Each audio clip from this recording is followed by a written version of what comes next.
Bienvenidos a esta nueva entrega del curso de bioquímica.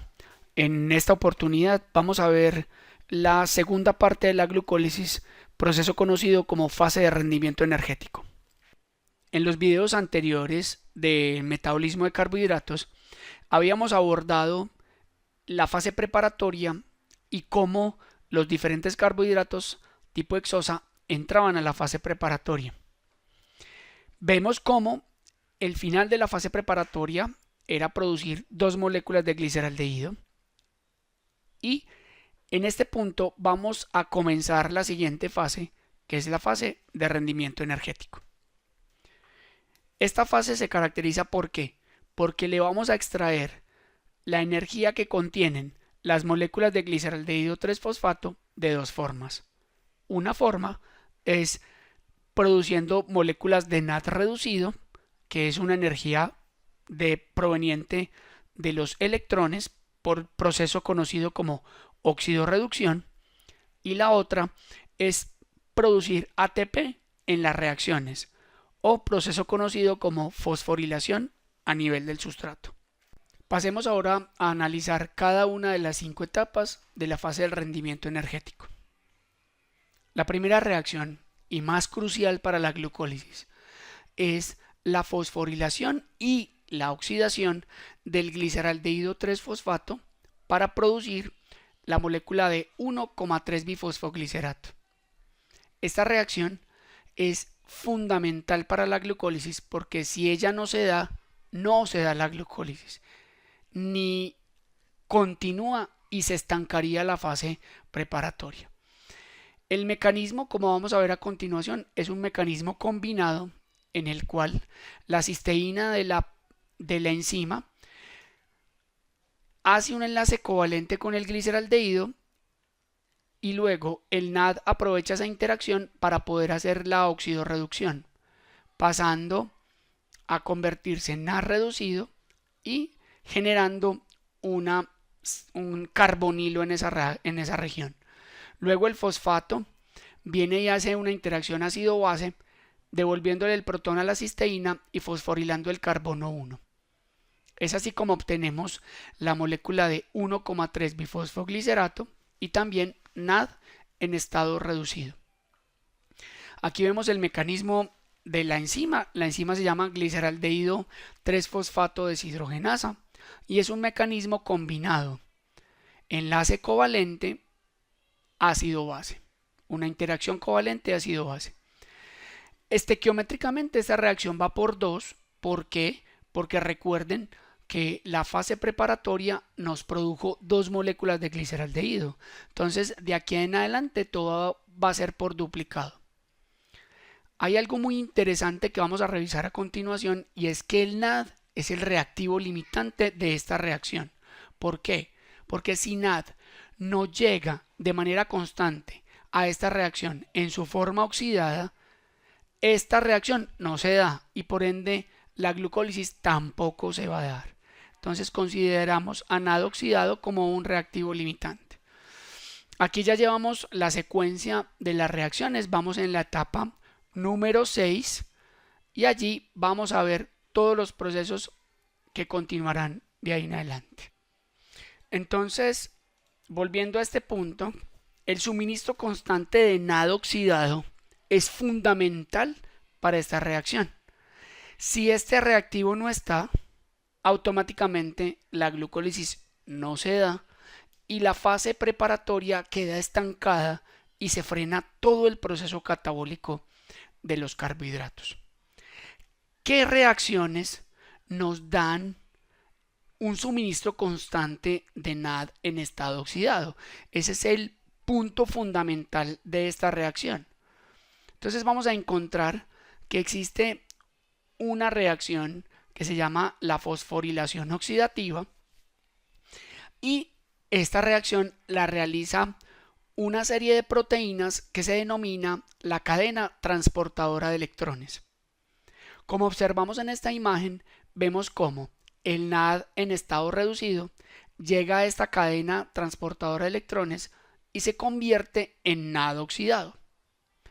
A su vez, la cadena transportadora de electrones utiliza esa energía proveniente de los hidrógenos entregados por NAD y bombea una serie de protones para que al final, gracias a la presencia de oxígeno en los aerobios o la presencia de otras moléculas en los anaerobios, podamos transformar la energía que tiene NAD, que es una energía proveniente de los hidrógenos, o sea, una energía de los electrones del hidrógeno, y sea transformada en una energía química como es el ATP.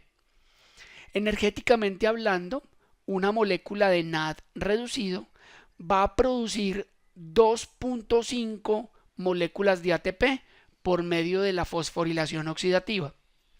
Luego, cuando veamos cadena transportadora de electrones, vamos a comprender por qué ese 2.5. Pero es este proceso quien da siempre un suministro constante de NAD oxidado para que se dé reacciones de óxido-reducción en las cuales siempre va a necesitar el cosustrato NAD oxidado. Como son, y vemos en esta imagen, la que ya vimos, que es la primera reacción de la fase de rendimiento de la glucólisis. Pero después vamos a encontrar reacciones como la antesala al ciclo de Krebs, que también necesita un suministro constante de NAD oxidado. El ciclo de Krebs también necesita NAD en estado oxidado y FAD también. Y todas estas reacciones siempre dependen de la cadena transportadora de electrones, y esta cadena transportadora de electrones siempre va a depender de un último aceptor de electrones, que en aerobios es el oxígeno y en anaerobios serán otras moléculas. La siguiente etapa de la fase de rendimiento es el quitar un enlace fosfato de alta energía y transferírselo al ADP para producir una molécula de ATP, o sea, producir energía en esta reacción. Cuando producimos energía en una reacción en forma de ATP, esta forma de producción de energía se llama fosforilación a nivel del sustrato. Realmente, esta reacción tiene tanta energía que se puede recargar una molécula de ADP. A diferencia de la fosforilación oxidativa, que dependía de NAD reducido para que se oxidara y la cadena transportadora de electrones, esta producción de energía es in situ, o sea, allí mismo en la reacción. Esta reacción es catalizada por la enzima fosfoglicerato sinasa y utiliza magnesio. Vamos a mirar cómo se da el mecanismo de reacción enzimático. El 1,3 bifosfoglicerato llega dentro de la enzima y aparece el magnesio para estabilizar tanto el fosfato del carbono 1 como el fosfato número 2 del ADP. Esa estabilización por el magnesio ya nos está diciendo que el mecanismo es por ion metálico.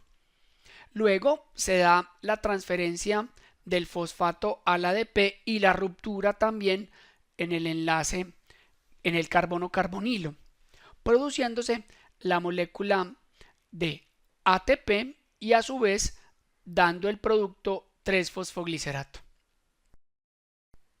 La etapa número 8 de la fase de rendimiento es una reacción muy sencilla. La realiza una isomerasa conocida como fosfoglicerato mutasa, la cual mueve el fosfato del carbono 3 al carbono número 2, con el único fin de crear un sustrato óptimo para la reacción subsecuente. Vamos a ver el mecanismo de reacción de la enzima, la cual llega y busca al 3-fosfoglicerato y dos aminoácidos histidina hacen un proceso ácido-base que pretende la transferencia de los fosfatos desde el carbono número 3 al carbono número 2 del fosfoglicerato. El producto final es el 2-fosfoglicerato y la enzima queda normalmente a la misma condición. Este es más o menos el mecanismo. Este está viendo paso a paso un mecanismo ácido-base. Y aquí vemos el resumen proceso que llevamos en la fase de rendimiento en la etapa número 8. La novena etapa de la glucólisis es una etapa que hace parte de la fase de rendimiento en la cual el 2-fosfoglicerato pierde una molécula de agua por acción de la enzima enolasa. Esta enzima necesita magnesio y el producto será el fosfenolpiruvato. Vamos a mirar entonces cómo es el mecanismo de acción de la enzima. Entonces, dos iones de magnesio hacen una estabilización del oxígeno, el carbono carbonilo en el carbono 1 y del hidroxilo en el carbono 3. En el carbono 3 el magnesio saca un hidroxilo, luego va con ese hidroxilo y lo lleva hasta el carbono número 2, en el cual se pierde un protón y la unión del hidroxilo con el protón forma agua y la interacción entre el carbono 2 y el carbono 3 forma un doble enlace. Este mecanismo es un mecanismo ácido-base por excelencia porque se libera un hidroxilo, que es una base, y un protón para formar agua. El producto entonces será el fosfenolpiruvato, que es una molécula con un doble enlace entre el carbono 2 y el carbono 3. Y aquí vemos el esquema general donde vamos ya en la etapa número 9. La décima y última etapa de la glucólisis en la fase de rendimiento es la última fosforilación a nivel del sustrato.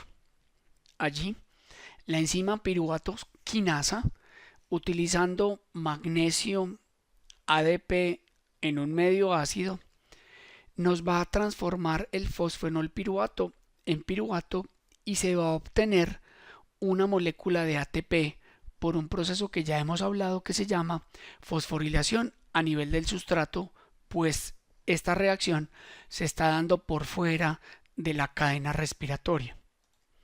El mecanismo de esta enzima, como vamos a ver a continuación, es que el fosfenolpiruvato es atacado por el magnesio y por el ADP y es estabilizado por ese magnesio, y esa estabilización y el ataque del fosfato del ADP permite la ruptura de ese fosfato y la transferencia al ADP como tal para convertirlo en ATP.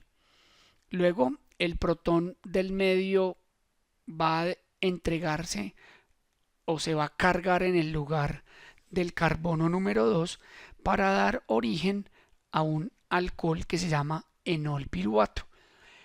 Luego, en este proceso, vamos a necesitar que ese enol se rompa el enlace, como tal se dé un enlace dativo y se transfiera al carbono número 3 para que se dé realmente la estabilización del producto final que se llama el piruvato o ácido pirúvico. Este mecanismo es un mecanismo ácido-base también de la acción enzimática. Aquí vemos entonces ya terminado por fin las 10 etapas de la glucólisis y vimos la fase de rendimiento. En videos anteriores habíamos visto ya la fase preparatoria y la entrada de esos carbohidratos a otros carbohidratos diferentes a la glucosa a la fase preparatoria. Bien, con eso hemos terminado. Espero hayan comprendido esta fase de rendimiento energético, que lo que pretendía era realmente convertir dos moléculas de gliceraldehído en dos moléculas de piruvato, generando energía en forma de NAD reducido y en forma de ATP. Nos vemos en próximas entregas. Hasta pronto.